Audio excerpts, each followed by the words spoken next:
Hello दोस्तों। आज हम एक बड़े ही रोचक विषय पर बातचीत करने जा रहे हैं जो है आनुवंशिकी या जेनेटिक्स। ये जो जेनेटिक्स है ये हमारे जीवन से बड़ा ही जुड़ा हुआ सब्जेक्ट है।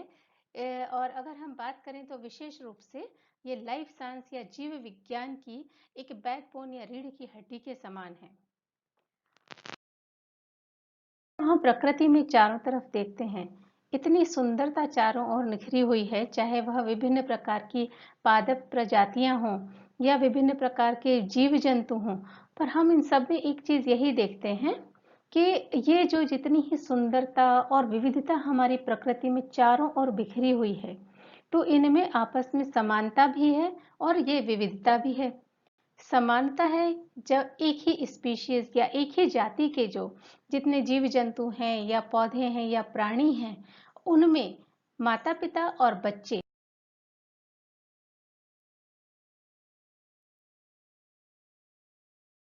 वो एक समान दिखाई देते हैं। एक समान का अर्थ है कि काफी कुछ उनमें समानता होती है।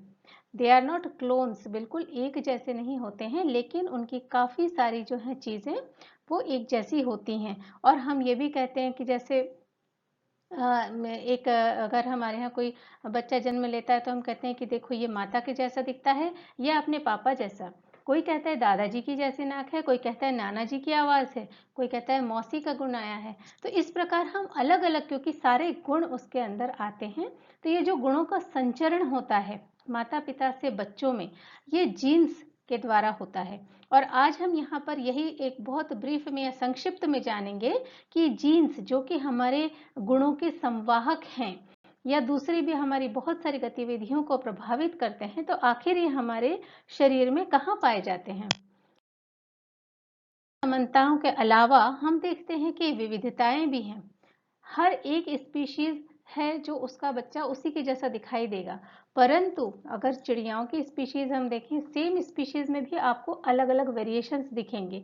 यहाँ तक कि हम यदि मनुष्यों की बात करें तो मनुष्यों के समूह में देखिए आप, कितनी सारी रेसेस जातियां पूरे विश्व भर में हमको अलग अलग जो हैं उनके गुण रूप रंग इस प्रकार की अलग अलग विविधताएं दिखाई देती हैं मनुष्यों में भी। तो ये जब बस हमारा अनुवांशिकी है विषय, समानताओं और विविधताओं को लेकर इनका अध्ययन किया जाता है। इसमें हमारा जो जीनोटाइप है या जिस रूप में आज हम प्रेजेंट हैं या जो हमारा रूप दिखता है ऊपर से, इसे हम फिनोटाइप कहते हैं। और देखा जाए तो असल में ये फिनोटाइप हमारे जीनोटाइप जो हमारे अंदर जीन्स है उनका और वातावरण जिसमें हम ग्रो करते हैं बढ़ते हैं उनका दोनों का एक मिश्रित जो है वो स्वरूप होता है, जो हमारा फिनोटाइप दिखाई देता है किसी भी प्राणी का। अब माता पिता से संतति में जो गुण आते हैं जिनको संचरण जिस किस प्रकार इन गुणों का होता है या ट्रांसमिशन ऑफ कैरेक्टर्स या ट्रेड्स, इस विज्ञान को ही हम आनुवंशिकी या जेनेटिक्स कहते हैं। हम ये जानते हैं कि ये जो गुण हैं ये जीन्स के द्वारा एक पीढ़ी से दूसरी पीढ़ी में स्थानांतरित होते हैं। अब ये जीन्स कहाँ पर हैं? ये जीन्स पाए जाते हैं हमारे शरीर की हर एक कोशिका के अंदर। कोशिका क्या है? जिस प्रकार एक मकान या एक बड़ा भवन बहुत सारी छोटी छोटी ईंटों से मिलकर बना होता है, उसी प्रकार हमारा जो शरीर है ये असंख्य अनेक प्रकार की कोशिकाओं से मिलकर बना होता है। ये कोशिकाएं होती हैं सूक्ष्मदर्शी। ये हमें सिर्फ आंखों से नहीं दिखाई देती हैं, ये सूक्ष्मदर्शी की सहायता से दिखाई देती हैं। और ये जो जीन्स हैं ये न सिर्फ गुणों के संवाहक हैं, यानी कि एक पीढ़ी से दूसरी पीढ़ी में गुणों का स्थानांतरण ही नहीं करते हैं, बल्कि हर एक जीन जो है हमारे शरीर के लिए उपयोगी प्रोटीन बनाता है। ये जो प्रोटीन है हमारे शरीर में, ये कहीं पर उत्प्रेरक या एंजाइम्स का काम करते हैं, ये कहीं हार्मोन्स का काम करते हैं। इस तरह हमारे पूरे शरीर में चलने वाली विभिन्न उपापचय या मेटाबॉलिक जो एक्टिविटीज हैं उनमें ये प्रोटीन काम आते हैं। तो एक प्रकार से देखा जाए तो जो जीन्स है या जो हमारा डीएनए है, ये हमारा पूरा एक ब्लू चिप है या एक छाप है, जिससे जो हमारे जीवन के विभिन्न गुणों का ये संवर्धन करता है और ये बताता है कि हमारे जीवन में हम किस प्रकार का जीवन यापन करेंगे in the form of health, fitness और इस प्रकार की अनंत दूसरी चीज़ों के लिए। इन चीज़ों के बारे में हमने जाना, लेकिन आनुवंशिकी का क्षेत्र इससे भी कहीं अधिक बड़ा है, जिसके बारे में हम कहीं कभी फिर विस्तार से चर्चा करेंगे। दूसरी जो इसकी उपयोगिताएं हैं आनुवंशिकी की, वो हैं आपकी मेडिसिन या दवाइयों के क्षेत्र में है। डीएनए फिंगरप्रिंटिंग का उपयोग हमारे फॉरेंसिक साइंस में किया जाता है, और इसके अलावा प्लांट ब्रीडिंग, यानी हमारी उपज की पैदावार अधिक से अधिक हो, अच्छी से अच्छी प्रजातियां हम उगाएं, इन सारी जितने भी हैं चीज़ें, जितने भी हमारे क्षेत्र हैं जीवन के, इन सब में आनुवंशिकी का अध्ययन होता है। तो आइए अब हम एक नज़र डालते हैं कि जो कोशिका की हम बात कर रहे थे, हमारे शरीर में असंख्य कोशिकाएं हैं, और ये बहुत सारी कोशिकाएं मिलकर हमारे टिश्यूज या ऊतक बनाती हैं, जिनसे फिर अलग अलग बॉडी के पार्ट्स, ऑर्गन्स बनते हैं। और ये डिफरेंट ऑर्गन्स मिलके हमारे अलग अलग सिस्टम्स बनाते हैं, जैसे संचरण तंत्र हुआ, जिसके द्वारा हमारे, जिसमें हार्ट है, वेन्स हैं, दूसरी इस प्रकार की प्रणालियां हुई। हमारा इसमें ये जो गैस्ट्रो इंटेस्टाइनल सिस्टम पूरा आ जाता है, या पाचन तंत्र आता है, इसके अलग अलग अंग हैं।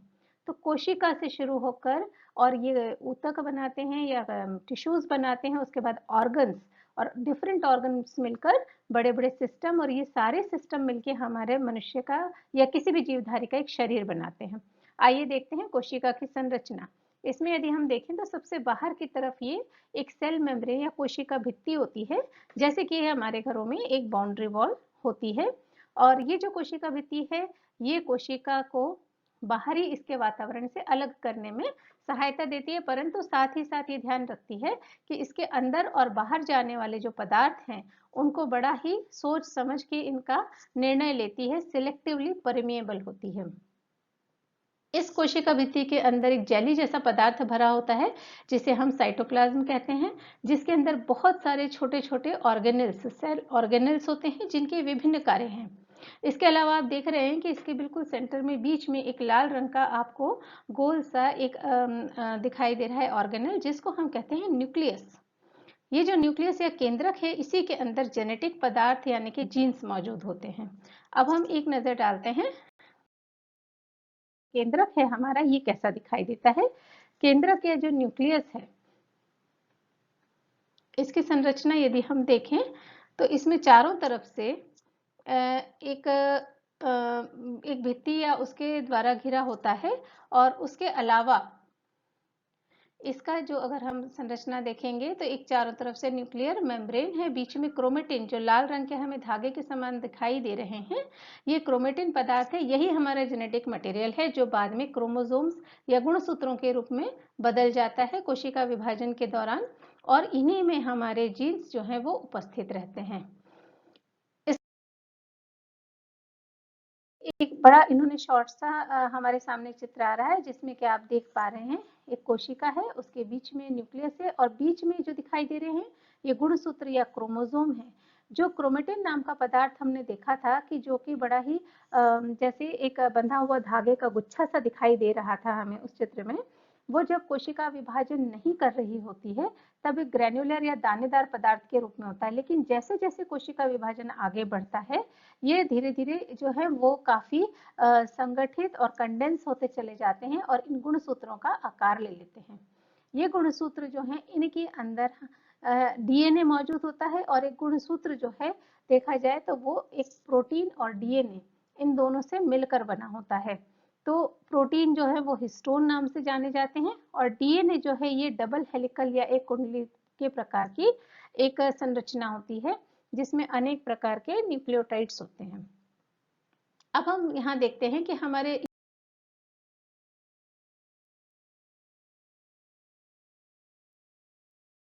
या मानव में कितने गुणसूत्र पाए जाते हैं।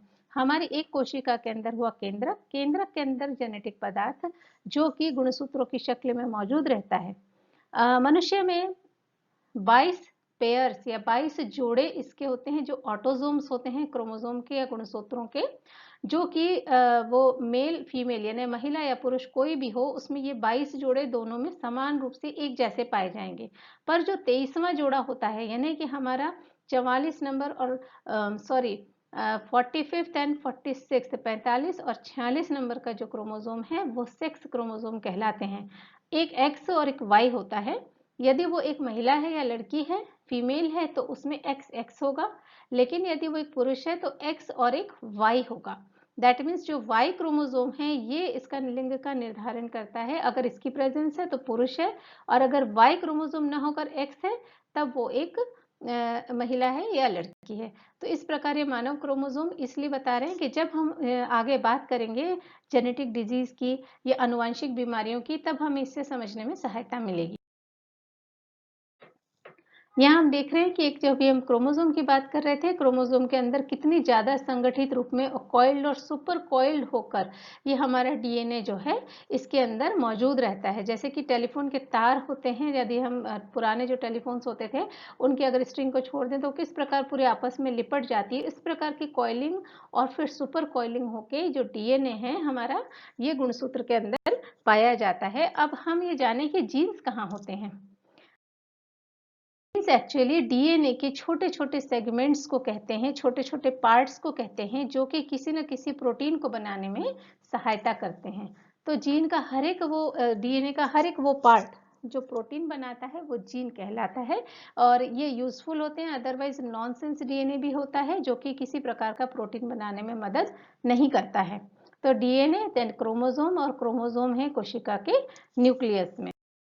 तो ये जो जीन्स थे ये हमारे लिए जो गुणों के संवाहक हैं, इनकी आज हमने देखी कि ये कोशिका के केंद्र के अंदर पाए जाते हैं।